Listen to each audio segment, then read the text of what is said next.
He's born in 1711 here in Edinburgh, but he spends most of his boyhood south of here in the Berwickshire Hills in the family farmhouse.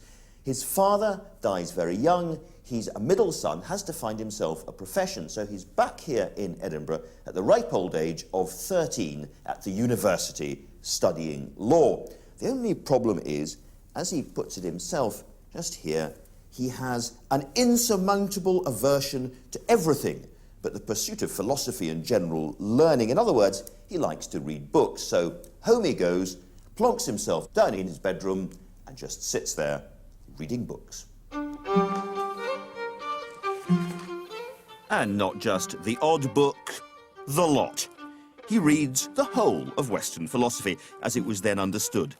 Lots of clever talk of logic and reason, but it's a bit bloodless. There's nothing about everyday life, not the experiences of looking and feeling and smelling, and for Hume to get a true understanding of knowledge, he decides to plonk man right at the middle of the study of knowledge. Put man in the middle. That's the thing. But how best to conduct that proper study? Instead of looking to old books or scripture, Hume is determined to apply the experimental method of Isaac Newton. Now, Newton uses it for optics and natural science. David Hume determines to use it for mankind. From the age of 18, he's using himself as a kind of perpetual experiment, analysing his own reactions and emotions, doing things like starving himself of food to try to gauge the effect of appetite on the brain. The first question that he really wants to answer is, where do we get knowledge from? Not from some hidden library inside ourselves, but Hume thinks from outside, which means our senses, sight, touch, smell and sound. Only after that does the mind organise and file and connect information. To watch the process, Hume has to watch himself watching. He has to listen to himself listening.